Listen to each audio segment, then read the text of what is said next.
Hey, Dinarland Ninja here. This is part 2 from Mark Z's stream, and there was a visit from Michael Cotrell at about 14 minutes into his stream, and this is covering just some of the beginning of what he talked about. He said, "Hello, everyone. Spent a long night in anticipation waiting for deliveries that didn't happen." Michael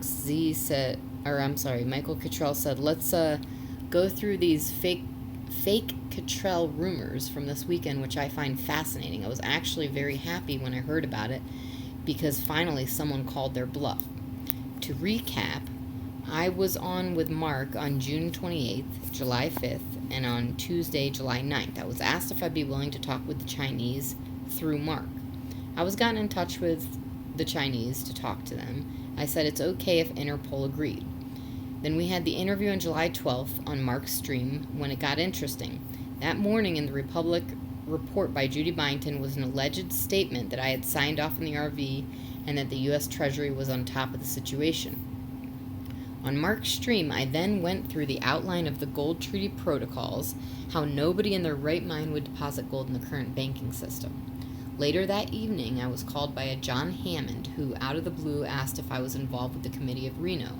I guess there was a group of 32 intel providers in Reno who put out intel. I said no, I was not affiliated with them. As far as I'm concerned, they were all BS.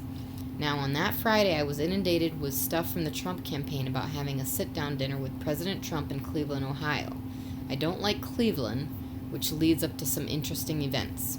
As we know, the Chinese went from Reno to D.C. last week. From Mark, we know that the Treasury was delaying their rep to go talk to this group. They then went to the Army and the Pentagon and then had a conversation with Trump, possibly on the phone. They then went to Cleveland, Ohio and had a sit-down with Trump where he was for a rally that night. At that meeting was the Chinese waiting to give me lots of gifts to sign, 2 Army generals, a rep with the Army who represents the New Republic, someone to verify I was the real Michael Cotrell, a U.S. Treasury rep, and the fake Michael Cotrell. I am curious how they did this because there are photos of me all over.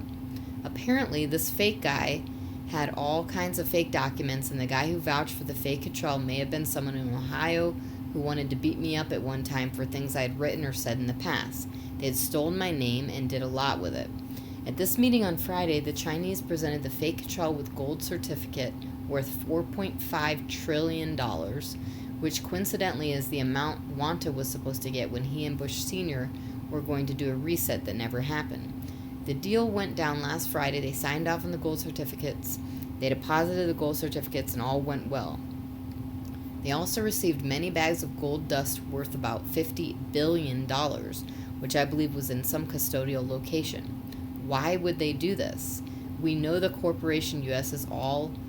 is about out of money as of September 2019, and the proceeds from this fake deal would keep them in business for a long time, past 2020 presidential election. Mnuchin has been in front of Congress already asking to raise the debt ceiling. Someone in the U.S. Treasury committed a fraud against me and the people of the United States of America last weekend.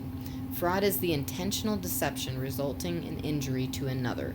Fraud consists of misrepresentation and concealment, non-disclosure of material facts. So this fraud was against me and you, all of you. So last Friday, the Chinese presented gold certificates to the fraud MC. He signs them. He deposits with the Treasury's help. Treasury unlocks XYZ codes. Well, the codes were not released. Only the funds from 4.5 trillion gold certificate was released. Interpol started checking into all this, and they found out Friday afternoon that I was still at home talking on the Mark Z call when all of this was happening. They monitor all my calls and realized what was happening, and the correct codes had not been entered for the reset.